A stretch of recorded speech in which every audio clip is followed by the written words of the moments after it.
Well, hey there, YouTube. How's everybody doing out there today? I'm shooting this on a Saturday. It's just been a lazy Saturday. I've been around the house most of the day and got to doing some thinking this afternoon, and I thought I just would share with you. So, today we're going to talk about finding empathy and practicing compassion. I've got a little reading for you again too today. I'll tell you where a lot of these talks come from. Like it's just things like sometimes I can be watching something on YouTube or just a train of thought going through my head.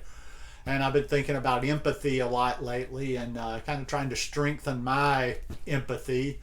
And like a lot of times, what I'll do once I kind of settle in on something, I'll watch some YouTube on it, I'll read on it, but then I'll go search Google and then I'll see if I can't find like a nice reading that I can share, a reading that resonates with me and I hope will resonate with you.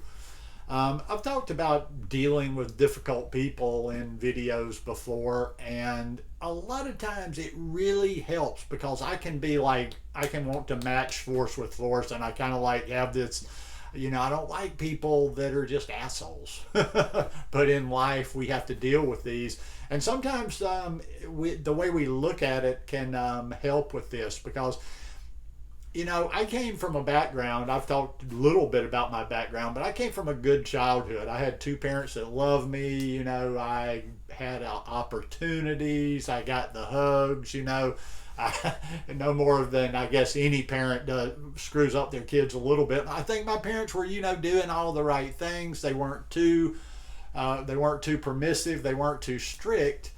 And I take that for granted sometimes. And I grew up in a small town. There wasn't violence in that town. It was like almost like if you've watched the Andy Griffith show, a Mayberry-like experience. So I really have to like get out of myself sometimes, and I have to think about people. And it's not pleasant to think like this, but there's a lot of people out there that I don't mean they've just had a tough break or things have been a little bit bad, but there's some people out there with just really shitty past and things that happened, especially in their childhood, that you and I can't even really fathom. And that when I think of it like that, when I start putting the pieces together, and especially like with social media, you see so much hate out there, and just like certain platforms, you just see people just trying to say the most vile things, the most hurtful things to people, and then it just really dawns on you those cliches that I don't like. Hurt people. And when you have people that are just saying, like, because people that had good upbringing, that have a good life, that have family, that have friends, they have some love in their heart, you can't even fathom saying some of the things that people say out there to people. And even back when I was in my drinking craziest days, I didn't, I wasn't just vicious. I wouldn't just like go after somebody like that. But, once you kind of understand, like you say, hurt people. And when you start really kind of trying to empathize with that person, where's that person coming from? What's been the experiences in their life? And sometimes, and this is not to give people a pass for bad behavior, but sometimes you almost come to the conclusion by somebody's past or the things they've experienced, like how could they be anything other than what they are? And when you can get to that person when you can get to that place of just a little bit of empathy, a little bit of understanding, like that other person's plight, hunger. I mean, besides abuse, whatever, there's hunger. I mean, I can't even imagine what it's like to always be thinking about where your meal's going to come from and that kind of stuff. So, finding compassion. This is actually a little article I found. I found it on Google, but it's from LinkedIn, and I will put a link to it in the description down there. It's by a Dr. Christine E. Dixon, and there's a little quote at the very beginning of the article. Compassion is giving the other person space to be miserable without interfering. It is only when we can give space that the cycle of suffering can end. In life, it is impossible to avoid difficult people. We all know people who are considered difficult, and sometimes we are forced to interact with them on a daily basis. It might be a boss, coworker, in-law, or family member. It might even be a spouse. Regardless, we must find effective ways to deal with difficult people. As a psychologist, I spend countless hours coaching my clients how to effectively deal with difficult people. This article represents the framework I use to help my clients transform their discomfort, frustration, anger, or guilt into the calm and clarity that only comes from harnessing the power of compassion. The basics of compassion with difficult people.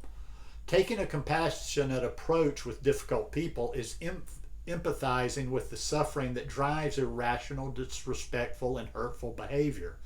This type of compassion is called cognitive compassion.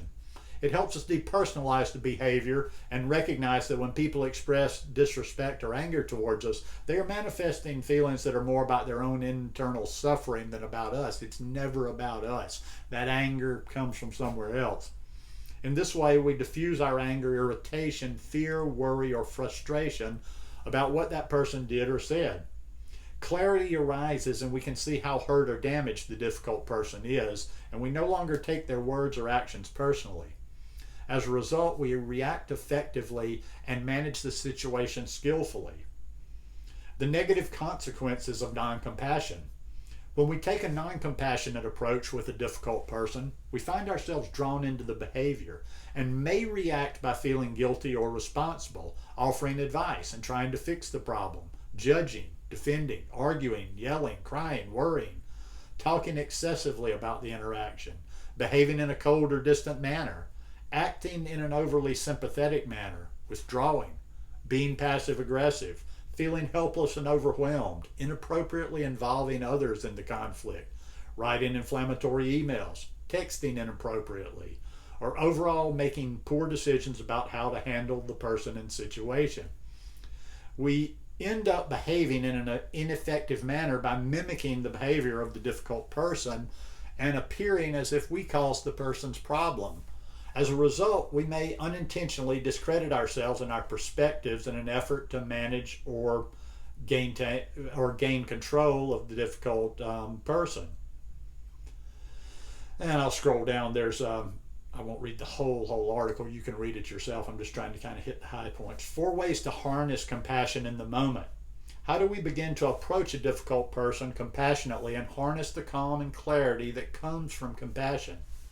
For me, compassion is the feeling and empathy is the action I take to access compassion within myself. Most people say they are empathetic, but are you capable of stepping into another person's shoes and seeing from their point of view when they are verbally attacking you? Can you empathize with the person's anger or irrational thinking if it is directed toward you? For most people, the answer is no. Below are 4 strategies for harnessing compassion in the moment while interacting with a difficult person. Slow down. In order to access compassion in the moment through empathy, you must slow down. I imagine myself slowing down to such an extent that I create space between me and the other person. Here I am, and here's the other person and their negative energy. I access compassion for their suffering and do not personalize or take responsibility for their pain. With that knowing, I give the difficult person space to be miserable without interfering, without energizing it, or sharing in their pain. Give lots of space.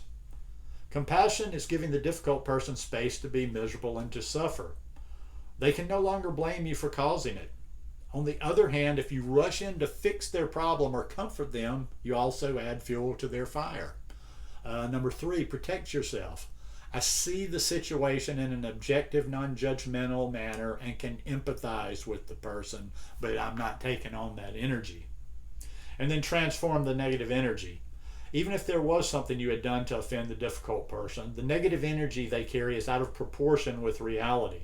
Whenever we feel an intense negative energy coming from another person, it is rarely about us, even if they made it about us.